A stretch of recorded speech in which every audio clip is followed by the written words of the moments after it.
નમસ્કાર મિત્રો, જય શ્રી કૃષ્ણ. સ્વાગત છે તમારું ફરી એકવાર આપની ભક્તિ ચેનલ ખીમજી કાચરિયામાં.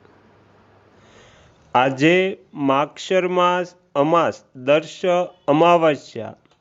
અમાસના સ્વામી પિતૃદેવ માનવામાં આવ્યા છે. તો આજે અમાસના દિવસે પિતૃઓની સદગતિ માટે શ્રીમદ્ ભગવદ્ ગીતાના 7મા અધ્યાયનો પાઠ કરીશું. પ્રથમ 7મા અધ્યાયનું મહાત્મય સાંભળીશું, ત્યારબાદ 7મો અધ્યાય સાંભળીશું. ઓમ પિતૃદેવભ્યો નમઃ. ભગવાન શિવજી કહે છે, હે પાર્વતી, હવે હું 7મા અધ્યાયનું મહાત્મય કહું છું, જેનું શ્રવણ કાનોમાં અમૃત રસ ભરવા સમાન છે. પાટલીપુત્ર નામનું એક દુર્ગમ નગર છે. એનું ગોપુર દ્વાર બહુ ઊંચું છે. એ નગરમાં શંકુકર્ણ નામનો એક બ્રાહ્મણ રહેતો હતો. એણે વૈશ્યવૃત્તિ દ્વારા ઘણું ધન મેળવ્યું હતું, પરંતુ એણે ક્યારેય ન તો પિતૃઓનું તર્પણ કર્યું કે ન દેવતાઓની પૂજા કરી. એ ધનોપાર્જનમાં સંલગ્ન રહી રાજાઓને ભોજનાદિ આપતો રહેતો. એક સમયની વાત છે. એ બ્રાહ્મણ પોતાના ચોથા લગ્ન માટે પુત્રો અને બંધુઓ સાથે યાત્રાએ નીકળ્યો હતો. રસ્તામાં મધ્યરાત્રિએ તેઓ સૂતા હતા, ત્યારે ક્યાંકથી આવીને સાપે એને બાંયમાં દંશ દીધો. સાપના દંશથી એવી સ્થિતિ થઈ કે મણિ, મંત્ર, ઔષધિ વગેરેથી પણ એની શરીર રક્ષા અસાધ્ય જણાય. ત્યાર પછી થોડી જ વારમાં એનું પ્રાણપંખેરું ઉડી ગયું. કેટલાક સમય પછી એ સર્પયોનિમાં જન્મ્યો. એનું ચિત્ત ધનની વાસનામાં બંધાયેલું હતું.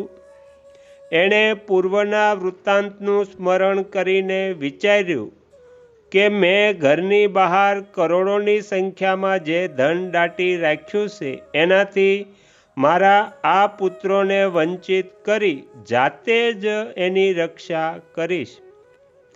એક દિવસ સર્પયોનિથી પીડિત થઈ પિતાએ સપનામાં પોતાના પુત્રોની સામે આવી પોતાની ઈચ્છા જણાવી.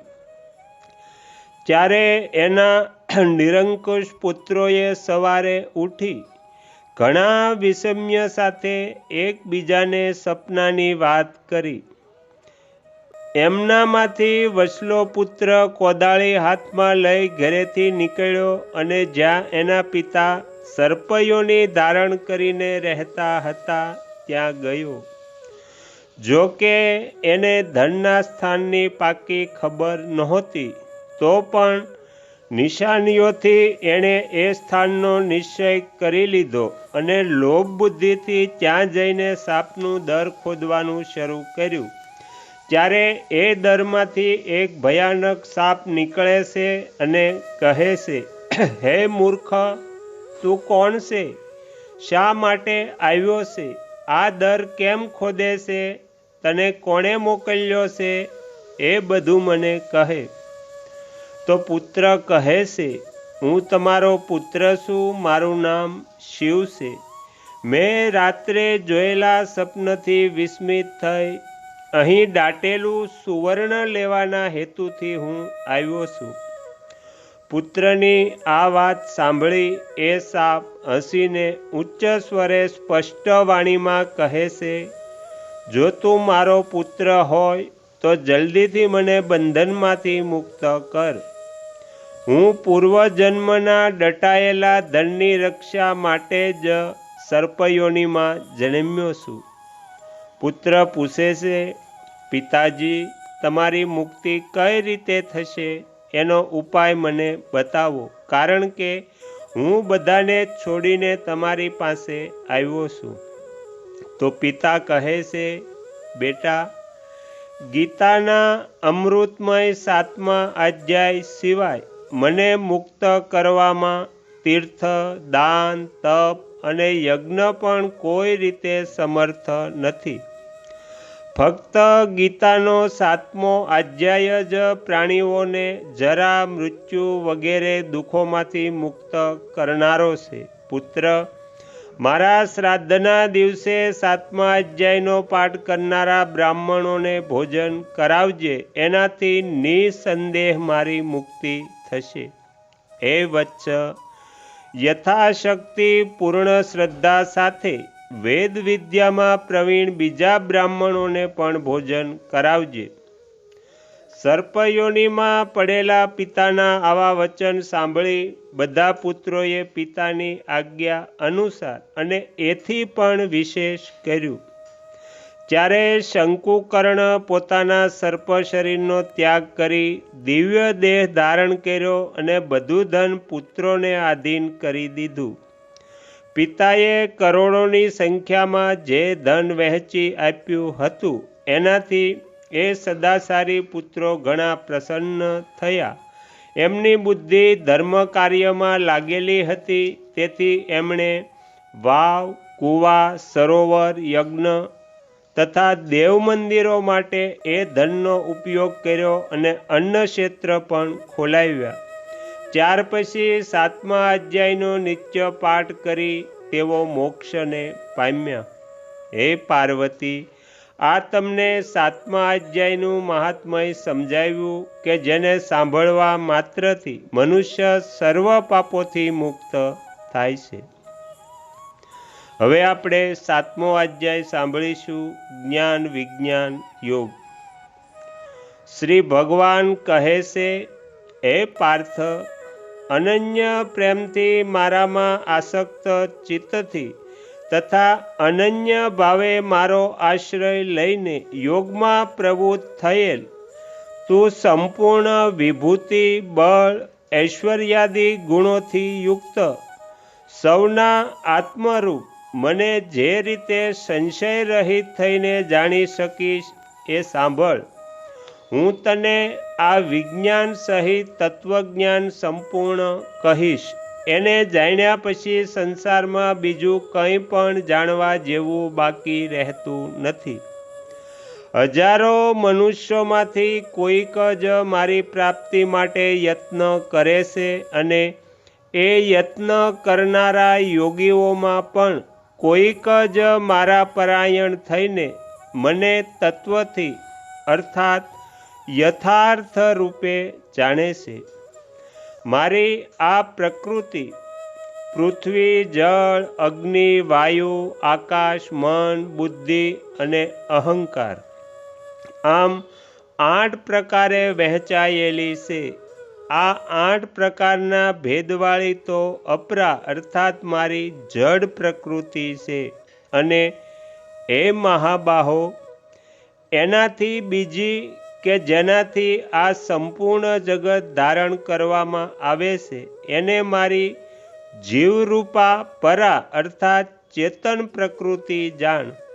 હે અર્જુન, તું એમ સમજ કે સર્વભૂતો આ બંને પ્રકૃતિઓથી ઉત્પન્ન થનારા છે અને હું સમગ્ર જગતનો ઉત્પાદક તથા સંહારક છું અર્થાત સમગ્ર જગતનું મૂળ કારણ છું. હે ધનંજય, મારા સિવાય બીજું કોઈ પણ પરમ કારણ નથી. આ સંપૂર્ણ જગત દોરામાં દોરાના મણકાઓના સમૂહની જેમ મારામાં પરોવાયેલું છે. હે કુંતી પુત્ર, જળમાં રસ હું છું, ચંદ્ર અને સૂર્યમાં તેજ હું છું, સર્વ વેદોમાં પ્રવણ ઓમકાર હું છું, આકાશમાં શબ્દ અને પુરુષોમાં પુરુષ તત્વ હું છું, પૃથ્વીમાં પવિત્ર ગંધ અને અગ્નિમાં તેજ હું છું તથા સર્વ પ્રાણીઓમાં એમનું જીવન અને તપસ્વીઓમાં તપ હું છું. હે અર્જુન, તું સર્વ પ્રાણીઓનું સનાતન બીજ એટલે કારણ મને જ જાણ. બુદ્ધિમાનોની બુદ્ધિ અને તેજસ્વીઓનું તેજ હું છું. હે ભરત શ્રેષ્ઠ, બળવાનોનું આસક્તિ અને કામના વિનાનું બળ અર્થાત સામર્થ્ય હું છું, અને સર્વ પ્રાણીઓમાં રહેલો ધર્મ અનુકૂળ અર્થાત શાસ્ત્રને અનુકૂળ કામ હું છું. બીજા પણ જે સત્વગુણથી ઉત્પન્ન થનારા ભાવો છે અને જે રજોગુણથી તથા તમોગુણથી ઉત્પન્ન થનારા ભાવો છે, એ બધાને તું મારાથી જ ઉત્પન્ન થનારા જાણ, પરંતુ વાસ્તવમાં હું એમનામાં નથી અને એ મારામાં નથી. આ આખો સંસાર પ્રાણી સમુદાય ગુણોના કાર્યરૂપ સાત્વિક, રાજસ અને તામસ એ ત્રિગુણમયી ભાવોથી મોહિત થઈ રહ્યો છે. આથી આ ત્રણેય ગુણોથી પર મુજ અવિનાશીને નથી જાણતો, કેમ કે મારી આ અલૌકિક એટલે કે અતિ અદ્ભુત ત્રિગુણમયી માયા અત્યંત દુષ્કર છે. પરંતુ જે પુરુષ ફક્ત મને જ નિરંતર ભજે છે એટલે કે મારા શરણે છે, તેઓ આ માયાથી પાર થઈ જાય છે એટલે કે સંસારથી તરી જાય છે. માયાએ જેમનું જ્ઞાન હરી લીધું છે એવા આસુરી સ્વભાવને વશ થયેલા અધમ મનુષ્યો, દૂષિત કર્મો કરનારા મૂઢ લોકો મને નથી ભજતા. હે ભરતવંશીઓમાં શ્રેષ્ઠ અર્જુન, 4 પ્રકારના ભક્તો મને ભજે છે: ઉત્તમ કર્મ કરનારા, અર્થાર્થી, આર્ત, જિજ્ઞાસુ અને જ્ઞાની. એમાં સદાય મારામાં એકત્વ સાધનાર અનન્ય પ્રેમ ભક્તિવાળો જ્ઞાની ભક્ત અતિ ઉત્તમ છે. કેમ કે મને તત્વથી જાણનારા જ્ઞાનીને હું અત્યંત પ્રિય છું અને એ જ્ઞાની મને અત્યંત પ્રિય છે. આ બધાય ઉચ્ચ કોટીના જ છે, પરંતુ જ્ઞાની તો સાક્ષાત મારું સ્વરૂપ જ છે એવો મારો મત છે. કેમ કે એ મદગત મન બુદ્ધિવાળો જ્ઞાની ભક્ત સર્વોત્તમ ગતિરૂપ મારા જ આશ્રયે રહેલો છે. અનેક જન્મોના અંતે તત્વજ્ઞાની પુરુષ બધું વાસુદેવ જ છે એમ જાણીને મને ભજે છે. આવા મહાત્મા અત્યંત દુર્લભ છે. જે ભોગોની કામનાથી જેમનું જ્ઞાન નાશ પામ્યું છે, તેઓ પોતાના સ્વભાવથી પ્રેરાઈને એ નિયમનો આશ્રય કરી બીજા દેવોને ભજે છે અર્થાત શરણે જાય છે. જે સકામ ભક્ત જે દેવના સ્વરૂપને શ્રદ્ધાપૂર્વક પૂજવા ઈચ્છે છે, એ ભક્તની શ્રદ્ધા હું એ જ દેવમાં અચળ કરું છું. એ પુરુષ શ્રદ્ધાથી યુક્ત થઈને એ દેવનું પૂજન કરે છે અને એ દેવ પાસેથી મારા દ્વારા જ વિધાન કરવામાં આવેલા ઈચ્છિત ભોગોને નિસંદેહ પામે છે. પરંતુ એ અલ્પ બુદ્ધિવાળાઓનું એ ફળ નાશવંત છે. કેમ કે દેવોને પૂજનારા દેવોને પામે છે, પણ મારા ભક્તો ભલે કોઈ પણ રીતે ભજે, અંતે તેઓ મને જ પામે છે.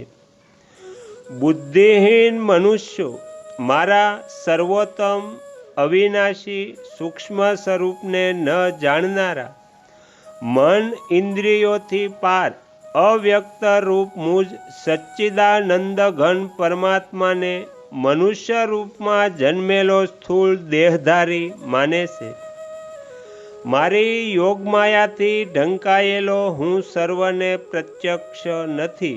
આથી આ અજ્ઞાની લોકો મુજ અજન્મા અને અવિનાશી પરમેશ્વરને નથી જાણતા, એટલે કે મને જન્મનારો મરનારો માને છે. હે અર્જુન, ભૂતકાળમાં થઈ ગયેલા, વર્તમાનમાં જે અસ્તિત્વમાં છે એને અને ભવિષ્યમાં ઉત્પન્ન થનારા બધા પ્રાણીઓને હું જાણું છું, પરંતુ મને કોઈ પણ શ્રદ્ધા ભક્તિ રહિત પુરુષો જાણતા નથી. હે શત્રુઓને તપાવનાર ભરતવંશી, સંસારમાં સર્વ પ્રાણીઓ જન્મકાળે ઈચ્છા અને દ્વેષથી ઉત્પન્ન થયેલા સુખ દુઃખાદી દ્વંદ્વોના મોહથી અત્યંત વ્યાકુળતાને પામે છે, પરંતુ નિષ્કામ ભાવે શ્રેષ્ઠ કર્મોનું આચરણ કરનારા જે પુરુષોના પાપ નષ્ટ થઈ ગયા છે, તેઓ રાગ દ્વેષજન્ય દ્વંદ્વના મોહથી મુક્ત થઈ દૃઢ નિશ્ચયથી મને સર્વ પ્રકારે ભજે છે. જેઓ મારા આશ્રયે આવીને ગઢપણ અને મરણથી છૂટવા માટે યત્ન કરે છે, તેઓ એ બ્રહ્મને, સંપૂર્ણ અધ્યાત્મને તથા સર્વ કર્મોને જાણે છે. જેઓ અધિભૂત અને અધિદેવ સહિત તથા અધિયજ્ઞ સહિત સૌના આત્મરૂપે મને અંતકાળે પણ જાણે છે, એ મારામાં એકાગ્ર ચિત્તવાળા પુરુષો મને જાણે છે, અર્થાત મને પરબ્રહ્મને પામે છે.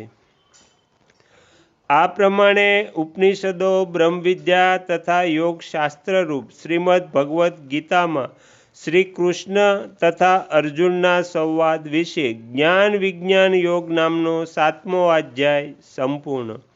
શ્રી સદ્ગુરુ દેવની જય.